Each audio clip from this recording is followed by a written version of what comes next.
ओम अज्ञानतिमिरन्धस्य ज्ञानाञ्जनशलाखया चक्षुरुन्मीलितं येन तस्मै श्रीगुरुवे नमः। नमो ओं विष्णुपदाय कृष्णपृष्ठाय भूतले श्रीमते भक्तिवेदान्तस्वामिन् इति नामिने। नमस्ते सरस्वते देवे गौरवाणी प्रचारिणे निर्विशेषशून्यवादी पाश्चात्य देशतारिणे। जय श्री कृष्ण चैतन्य प्रभु नित्यानंद श्री अद्वैत गदाधर श्रीवासदि गौर भक्तवृंद। हरे कृष्णा कृष्ण कृष्णा हरे हरे, हरे राम राम राम हरे हरे। हरे कृष्णा। तो महाराज युधिष्ठिर को नारद जी जो हैं प्रहलाद महाराज की बड़ी महत्वपूर्ण जो उनके अंदर में दिव्य गुण जो हैं उनके बारे में वर्णन कर रहे हैं। तो उसका वर्णन करते हुए वे आगे कहते हैं, विद्या अर्था रूपा जन्म अदया मानस्तंभ विवर्जिता। प्रहलाद महाराज विद्या से संपन्न थे, अर्थ उनके पास में बहुत ऐश्वर्य था, रूप शारीरिक रूप से भी वो अत्यंत सुंदर थे, जन्म और उनका जन्म भी जो है बड़ा अद्भुत था। इतने बड़े घराने में उनका जन्म हुआ था। ये सारे और बहुत सारे ऐसे विशेष गुण उनमें थे, लेकिन ये सब होने के बावजूद भी मानस्तंभ विवर्जिता, न उनके मन में जीवन में मान था और न गर्व था। व्यक्ति जो है जब उसके पास में अच्छी विद्या आ जाती है, जब उसके पास में बहुत सारा ऐश्वर्य प्राप्त हो जाता है, जब उसका जन्म किसी भव्य परिवार में उसका जन्म हुआ है, इन सब चीज़ों के कारण व्यक्ति जो है गर्वित हो जाता है। वो सोचता है कि मैं बड़ा, मेरा सम्मान होना चाहिए, उसका स्थान मान का बहुत ऊंचा रखता है। इसको कहते हैं दंभ, दंभित होना। कुंती महारानी अपनी प्रार्थनाओं में कहती हैं, जन्म ऐश्वर्य श्रुता श्रीभी, ये चार चीजें जब व्यक्ति को प्राप्त हो जाती हैं, क्या? अच्छा जन्म, जन्म ऐश्वर्य, श्रुता, श्रुता मतलब विद्या, श्री भी शारीरिक सुंदरता, ये चार चीजें जब व्यक्ति को प्राप्त हो जाती हैं, एदमानः मदः पुमान, व्यक्ति गर्वित हो जाता है। इनके द्वारा वशीभूत हो करके मानो नशे में हो जाता है। हमने देखा है ना, जो व्यक्ति बहुत धनवान है, जिसके पास बहुत पैसा है, वो लगभग नशे में रहता है। तो ये सब होने के पश्चात भी अगर कोई व्यक्ति गर्वित नहीं होता है, मान की परवाह नहीं करता है, मान सम्मान की, वो व्यक्ति महान है। तो ऐसे महान महाभागवत भक्त थे प्रहलाद।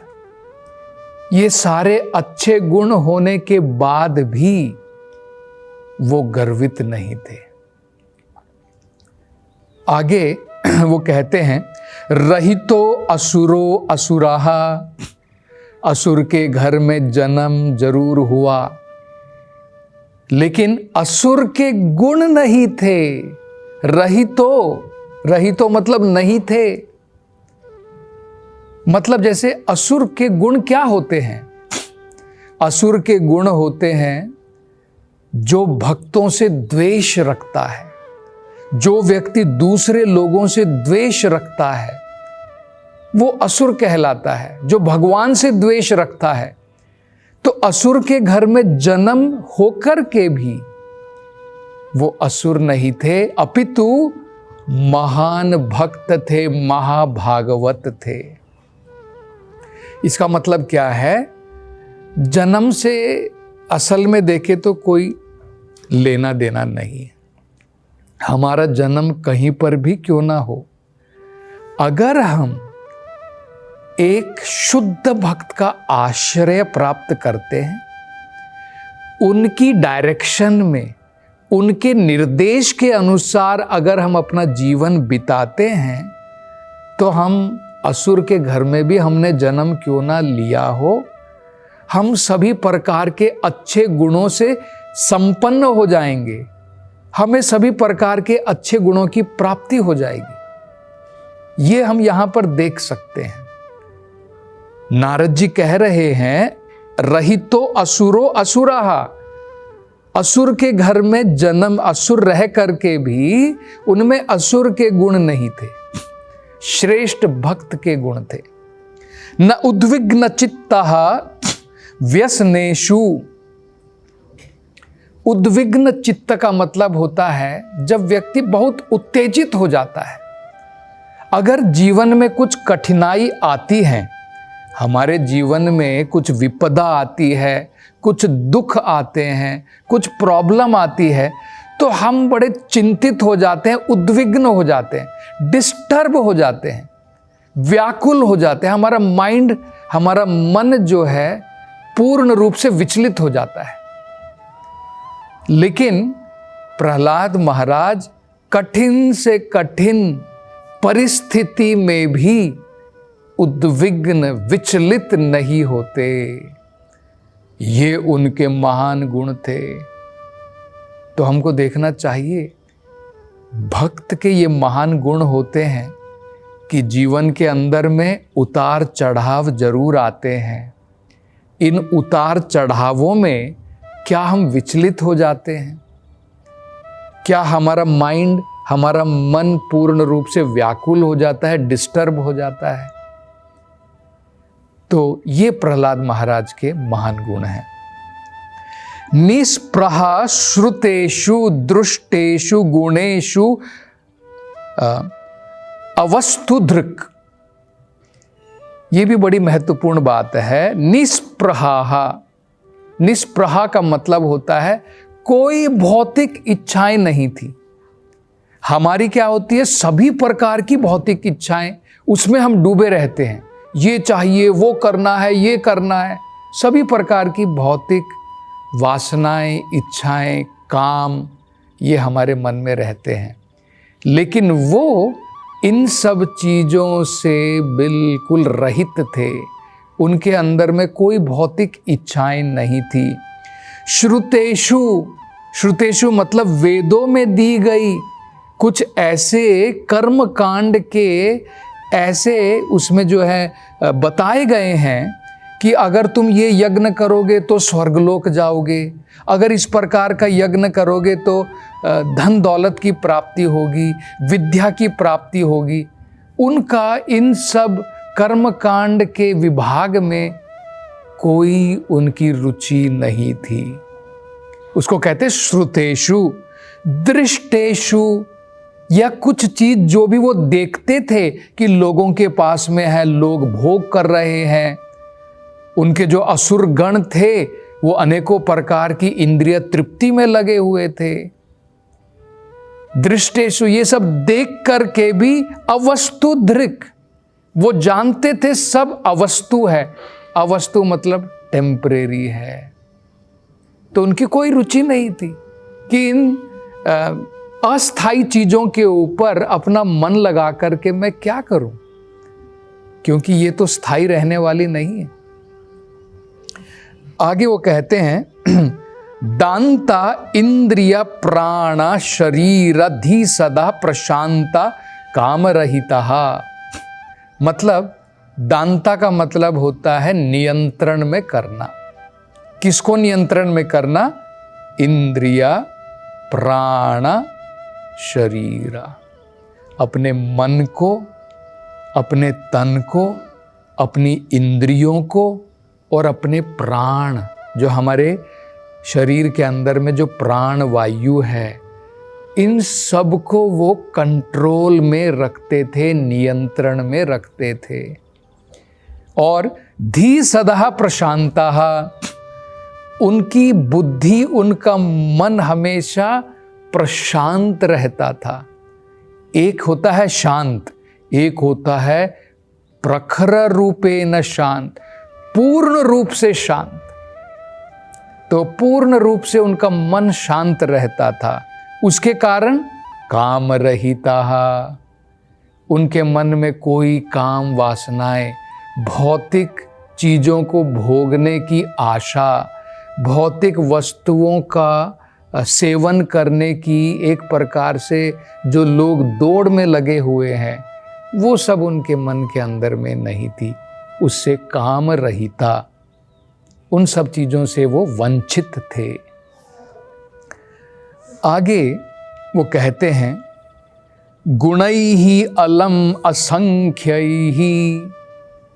नारद जी कह रहे हैं, हे महाराज युधिष्ठिर, मैं क्या बताऊं प्रहलाद महाराज के बारे में।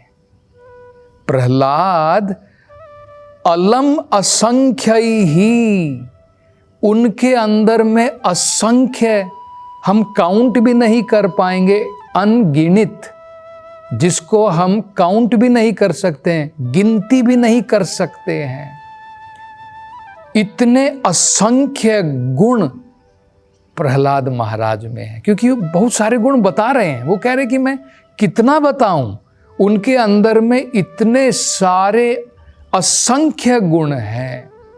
गुणः अलभ अलम असंख्यैहि। और इससे क्या प्रतीत होता है वो बता रहे हैं। इससे क्या पता लगता है? जिस व्यक्ति के अंदर में अनेकों असंख्य महान दिव्य गुण हैं, उस व्यक्ति के बारे में हम क्या समझ सकते हैं? महात्मयम तस्य सूचयते, इससे सूचित होता है, इससे पता चलता है कि प्रहलाद महाराज कोई आम व्यक्ति नहीं थे, एक आम मनुष्य नहीं थे। वो कौन थे? महात्मयम, एक दुर्लभ महात्मा थे। वो एक महात्मा थे, महाभागवत थे। और ये कैसे संभव हुआ कि वो इतने बड़े महान भक्त बने, वो महात्मा कहलाए? उसका कारण क्या था? वासुदेवे भगवती, क्योंकि भगवान वासुदेव, उनसे उनका मन पूर्ण रूप से आसक्त था। प्रहलाद महाराज के मन में सदा भगवान वासुदेव के विचार ही रहते थे।